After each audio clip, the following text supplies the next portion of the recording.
Hello, I'm Chef Jim Noble from Noble Food and Pursuits, and today I'm going to give you a short but important demonstration on how to cook whiteacre field peas or pink eye peas, crowder peas, or any type of those leguminous potted peas that come fresh in the summertime. Now, I mentioned before, you may wonder why I have those here in the midst of April.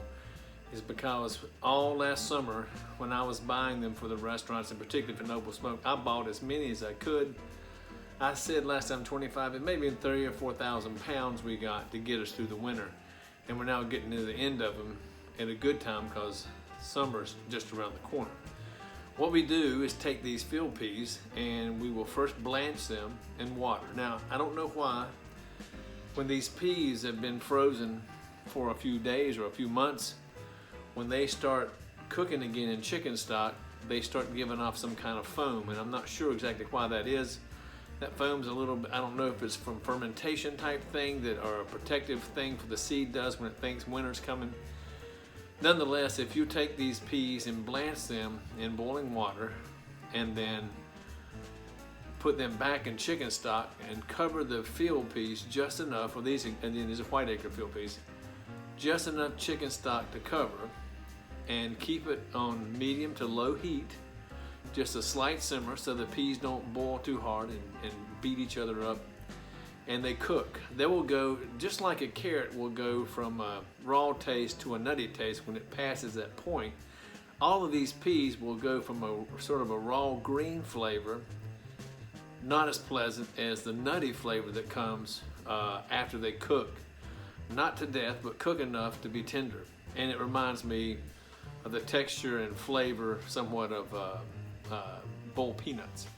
So in just a second, we'll start demonstrating how we do this. Again, this is very simple. I season at the very beginning with salt, pepper, olive oil, and fresh thyme from the garden, just enough just to slightly flavor it. And we let them cook. And today we'll cook them somewhere between, and I'll time it for this process, for about an hour and a half or 2 hours. Okay, so let's get started. We'll take about a pound of these, look like some crowder peas, and we're going to put them in this boiling non-salted water and let them come up to a slight simmer. Then we'll strain them out and add chicken stock to them, put them back on the stove and cook seasoned for a couple hours. Now here are these, I think they're pink eye peas, excuse me. They're starting to come to a simmer, and you'll notice that they're starting to foam a little bit.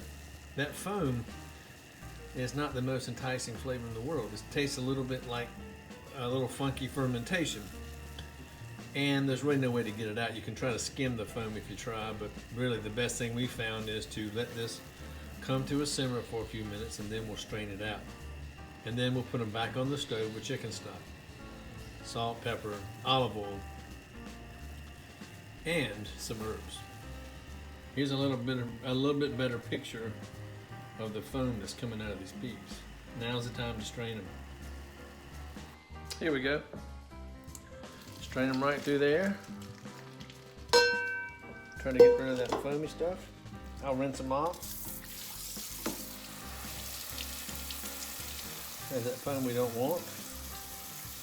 Really doesn't cook the peas very much, but gets them on their way.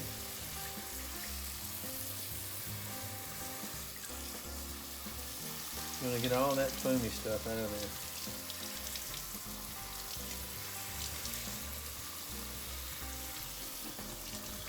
there. All right.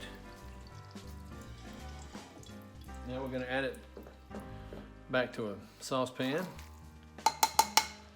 Just enough chicken stock to cover. We don't want to end up with too much chicken stock in there. It makes it, it will dilute it, and pot liquor will be thin. You want just enough chicken stock to cover once you start simmering again.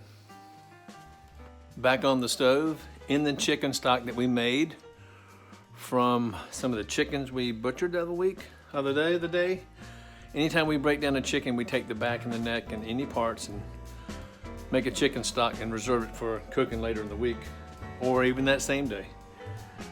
To these pink eye peas, I'm gonna add about 3 fresh sprigs of thyme, which is just beautiful. Salt.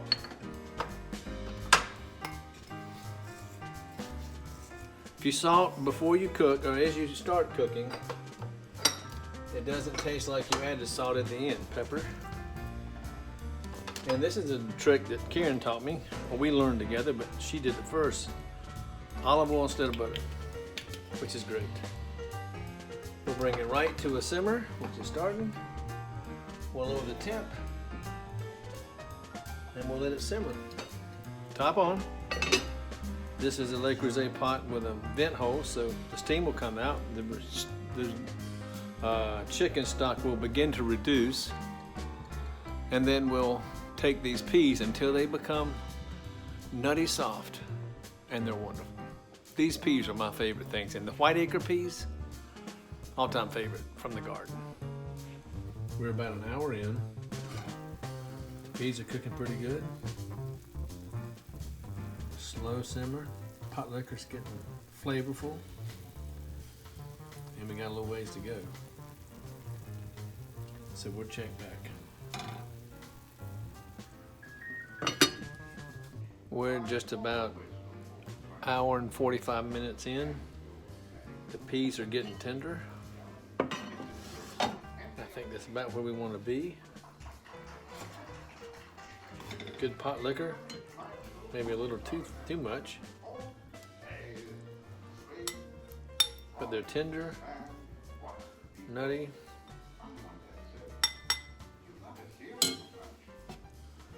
With a little bit of olive oil. A lot like